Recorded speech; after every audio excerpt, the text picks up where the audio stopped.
Welcome to Uma's home. நம்ம channel ஆரம்பித்து என்னையோட ஒரு வருஷம் கம்ப்ளீட் ஆகுதுங்க. இன்றைக்கி என் சேனலுக்கு ஃபஸ்ட்டு ஆனிவர்சரி.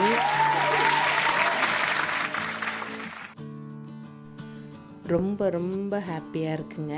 இந்த ஒரு வருட காலம் எப்படி எனக்கு போணுச்சுனே தெரியல.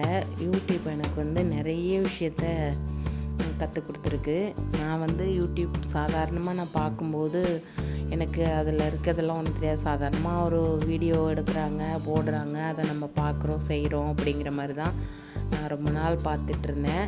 நான் ஒரு யூடியூபர் ஆனதுக்கு அப்புறம் தான் தெரியுது அது எவ்வளோ ஒரு கஷ்டமான ஒரு விஷயம்னு சொல்லிட்டு.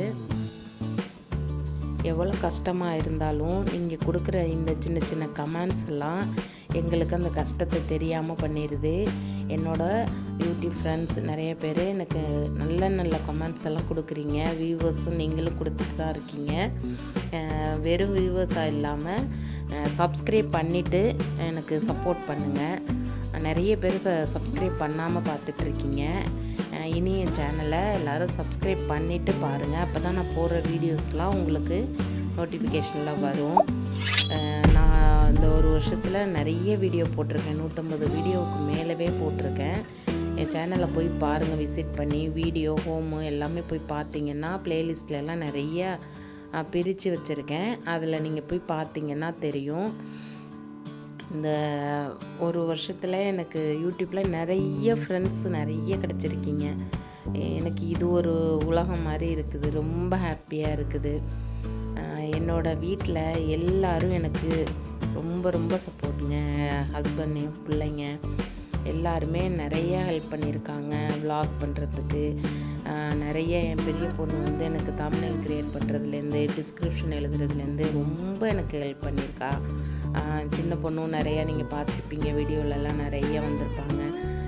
பிள்ளைங்க எல்லோரும் ரொம்ப அம்மா இதை பண்ணுங்க அதை பண்ணுங்கன்னு ஏதாவது சொல்லி என்னை என்கரேஜ் பண்ணிகிட்டே இருப்பாங்க. ஒரு வருஷம் என்னோடய சேனலுக்கு ஒரு வயசு முடிஞ்சிருச்சு. இப்போ 2வது வருஷத்துக்கு நம்ம அடி எடுத்து வைக்கிறோம். இன்னும் இதை விட இன்னும் நிறைய பெட்டராக உங்களுக்கு நிறைய வீடியோஸ் நான் கொடுக்கணும்னு நினைக்கிறேன். நீங்கள் வீடியோஸ் எல்லாம் பாருங்கள். பார்த்துட்டு எனக்கு நல்ல நல்ல கமெண்ட்ஸ் கொடுங்க. நீங்கள் கொடுக்குற ஒவ்வொரு கமெண்ட்ஸும் நான் என்னை அடுத்த கட்டத்துக்கு கொண்டுட்டு போகுது. இப்போ கூட நான் சொல்கிறது அதுதான். என் சேனலை இப்போ தான் நீங்கள் ஃபஸ்ட் டைம் பார்க்குறீங்க அப்படின்னா சப்ஸ்கிரைப் பண்ணிக்கோங்க. பக்கத்தில் இருக்க பெல் ஐக்கானை கிளிக் பண்ணி ஆளுங்கிற ஆப்ஷனை கொடுத்துக்கோங்க. என்னோடய வீடியோஸ் எது உங்களுக்கு ரொம்ப பிடிச்சிருக்கு, உங்கள் ஃப்ரெண்ட்ஸ் யாருக்கும் இது யூஸ்ஃபுல்லாக இருக்கும்னு நினச்சிங்கன்னா உங்கள் ஃப்ரெண்ட்ஸ் அண்ட் ஃபேமிலிக்கு இதை ஷேர் பண்ணுங்கள். என்னோடய வீடியோவில் நிறையா பாரம்பரிய சமையல்லாம் வச்சுருப்பேன். கிராமிய சமையல்லாம் இருக்கும்.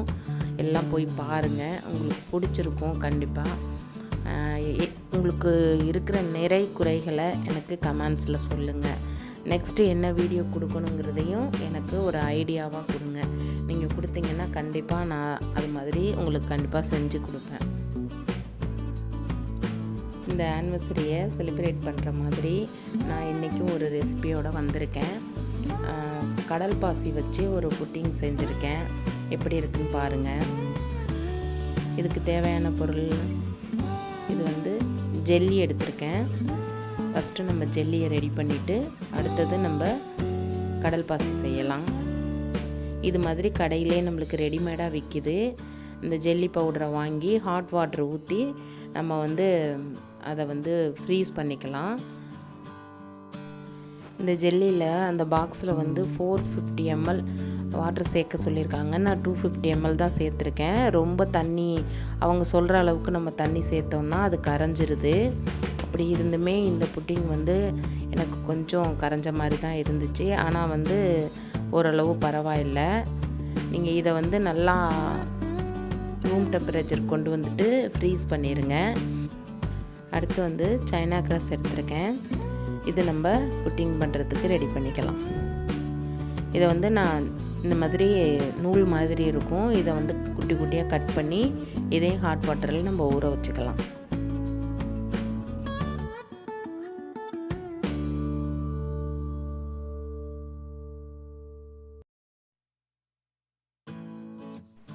ஹாட் வாட்டரில் கொஞ்சம் நேரம் ஊற வச்சோன்னா சீக்கிரம் அது குக் ஆகும். அதுக்காக தான் இப்போ நான் ஃபுல் க்ரீம் மில்க் எடுத்திருக்கேன். தண்ணி ஊற்றாமல் நல்லா இன்னொரு பர்னரில் இதை வச்சு நம்ம காய்ச்சிக்கலாம்.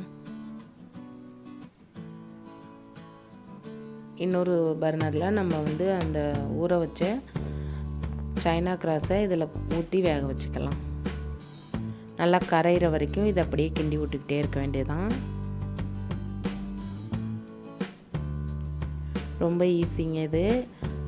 பசங்க வந்து ஸ்வீட் சாப்பிடணுன்னு கேட்டாங்கன்னா சட்டுன்னு செஞ்சு கொடுத்துர்லாம். இது வந்து ரொம்ப ரொம்ப உடம்புக்கு குளிர்ச்சி. கடல் பாசின்னு சொல்லுவாங்க இதை.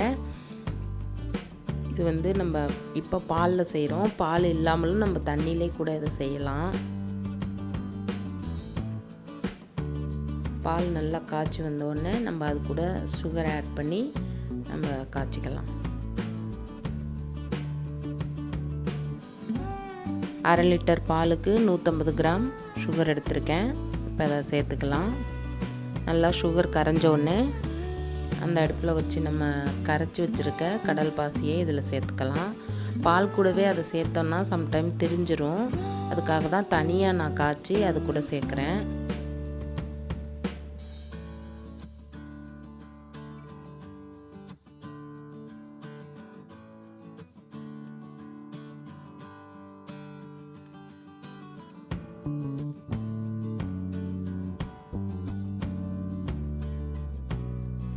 சைனா கிராஸ் இல்லைன்னா கடல் பாசின்னு சொல்லுவாங்க. இது ஆக்ரிக்கான்னு சொல்லலாம். எல்லாம் இப்போ ஒன்றா ஊற்றி காய்ச்சியாச்சு. இப்போ இது கூட நான் 1 ஸ்பூன் வெனிலா எசன்ஸ் சேர்த்துக்கிறேன்.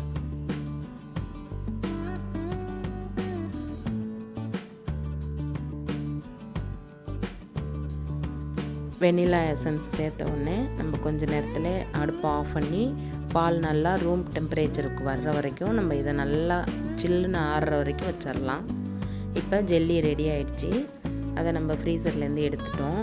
நான் 1/2 hour தாங்க வச்சேன். நீங்கள் வந்து முன்னாடியே ஜெல்லியை ரெடி பண்ணிவிட்டு அதுக்கப்புறமா நீங்கள் அக்ரக்காய் ரெடி பண்ணிக்கலாம். இப்போ இது ஜெல்லி உங்கள்கிட்ட ரெடிமேடாக இல்லை அப்படின்னா நீங்கள் கடல் பாசி இருக்குல்ல, சைனா கிராஸ், அதையே நீங்கள் கொஞ்சம் எடுத்துக்கிட்டு அது கூட நம்ம ஏதோ ஒரு ஃப்ரூட்டோட ஜூஸை எடுத்து அதில் நம்ம சேர்த்தோன்னா அவ்வளோதான், அதுவும் ஜெல்லி ரெடி ஆயிரும். இப்போ அந்த பால் நல்லா ஆறினோடனே அந்த ஜெல்லி கூட ஊற்றி நைட் ஃபுல்லாக நம்ம ஃப்ரீசரில் வச்சிடலாம். ஃப்ரிட்ஜ்லேயோ ஃப்ரீசர்லேயோ வச்சிட்டிங்கன்னா இந்த மாதிரி சூப்பராக ரெடி ஆகிடும். இப்போ பார்த்திங்கன்னா மேலே ரெட்டாக இருக்குது, அடியில் அந்த பாலில் நம்ம செஞ்சது ஒயிட்டாக இருக்கும். டேஸ்ட்டு செம்மையாக இருக்குங்க. இதே மாதிரி நீங்கள் வீட்டில் செஞ்சு பார்த்துட்டு உங்கள் பசங்களுக்கும் கொடுங்க. அவங்க என்ன சொன்னாங்க அப்படிங்கிறத எனக்கு கமெண்ட்ஸில் சொல்லுங்கள். அவ்வளோதாங்க, கடல் பாசி புட்டிங் ரெடி ஆகிடுச்சி. இதே மாதிரி டிஃப்ரெண்ட்டான ரெசிபியோடு உங்களை சந்திக்கிறேன். தேங்க்யூ.